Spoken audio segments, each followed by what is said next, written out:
Hey there YouTube, welcome back to another BlackPowder update. Today we have the next battalion, and yeah, let's get going and get on them. So first of all, we'll start off with the manufacturers. We have again, very similar to my last battalion, we have Elite Miniatures and Perry's Command.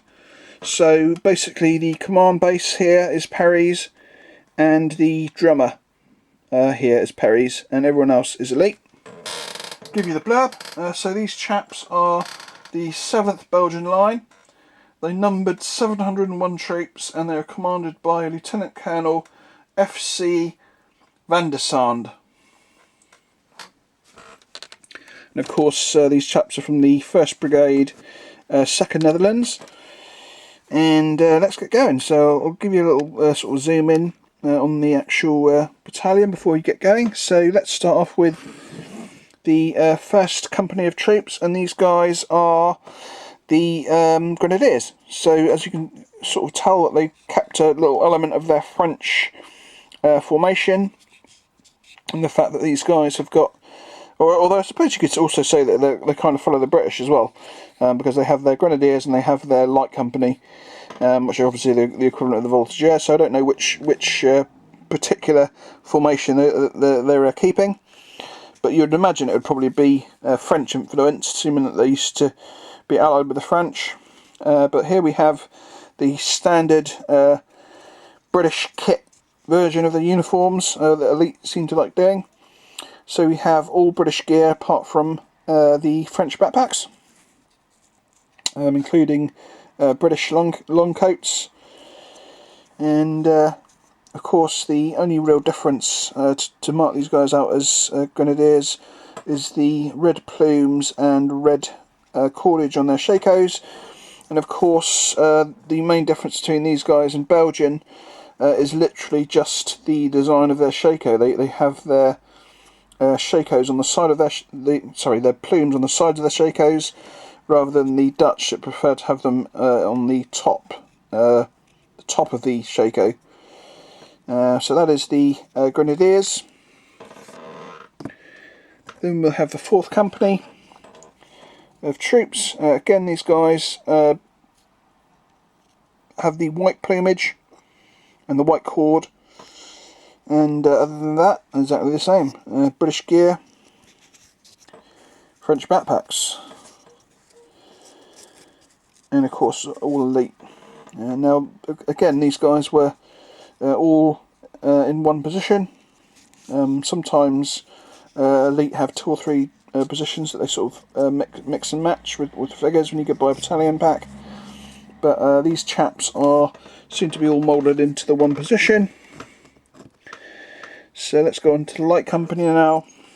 Again, as you can see, the only real difference for these chaps is the puff on the shoulder, similar to the Dutch flankers, and of course the green pom-pom and the green cordage on the shako. So that is the light company. And you can these guys have white facings, which actually I think I used ivory for to help it just stand out a little bit against the off-white that I use for their strapping. So that is the light company. Let's start off with the drummers next, or the musician stand. So a really nice Perry's drummer there. You can see the design on the drum. It's kind of like a blue with a red triangle running through the middle. A really nice drum design, and something that I've never really come across before. It seems that every type of trooper within the Netherlands, the Dutch and the Belgian army, have different design drums. So we have obviously the militia had a blue and white stripe. These guys have got the blue and red triangle, and I think the Dutch have a black triangle rather than a red, but I'm not 100% sure. But yeah, that's the drummer stand. or the musician stand that I always have. Next up we'll go for, which is normally the NCO stand. I'm actually thinking about NCOs. I did actually have a sort of a proxy NCO tucked in at the back here. You can see he's got his sergeant stripe there. And I always put a pair of gloves on my sergeants so that they stick out. Now this guy was actually meant to go onto another base, but somehow he managed to end up in this one. So it's slightly wrong position, but not the end of the world.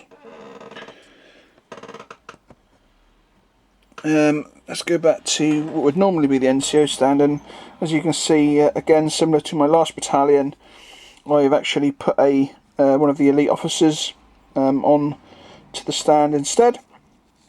So as you can, if you've seen any of my elites in this project so far, all the Dutch Belgian troops elite do seem to have this positioned officer. Obviously he's got the correct Shako, and he's different from like for instance Jaeger or the militia, and but other than that, same position. And of course 3 normal troops. So that is the normally the NCO stand, as I call it. And finally we have the command stand. Again, I've decided to use a mounted colonel in these boys. Now this is not going to happen for every unit. It's basically when I've got colonels to spare. But I really do like this position colonel. He's a pretty cool looking figure, and I really do like the junior officer here as well. I really like his position. He's kind of raised his Shako up and urging the troops on. It kind of looks like the colonel's either egging him on or turning around to tell him to lay it off, which is just a kind of a fluke happening, because obviously I didn't realise it when I was setting the base up. And of course, finally we have the standard there, the standard bearer. He is obviously got one of the Perry's poles I really like. And flag wise, again we have a Elite Miniatures flag, and this is the line infantry alternate flag. I've decided to use this flag for the Belgians, and the Dutch will have the normal version, which has a green plume around the outside, to be able to differentiate them from the Dutch and the Belgians. Just makes a little bit of difference, really. So that is the command stand, and obviously again you can see that I've for once I actually decided to use a different colour hairstyle. I seem to be one of those guys that's kind of locked into using browns and blacks, but I thought, well, you know, the Dutch are quite well known for having sort of a lot of sort of like sandy coloured blonde type guys. So I thought for once I'll have a blonde haired officer. And he's probably a captain, I'd say, and the junior officer, the lieutenant, is on the sergeant stand. But that is that's the command stand. And again, really nice looking command stand, bay horse, dark bay horse, and yeah, that's it. So let's just bring these guys back into shot for a second. So I hope you enjoyed it. Starting to get towards the end of the 1st Brigade now. I think I've got literally a unit of a battalion of militia, and the artillery, and of course the brigade commander. And I've actually already set a figure for the brigade commander, so I don't have to worry about that. And I've already got everything else in hand, so I've got my artillery ready to go, and I've also got my last militia unit in hand too. So hopefully the next couple of weeks are going to stay on schedule, and then it'll be on to the 2nd Brigade, which is actually filled with Nassau, which is going to be again a new experience that I'm quite looking forward to. So anyway, that's the end. I hope you enjoyed it. Thank you again to all my subscribers, and I'll catch you all in the next one. Bye bye.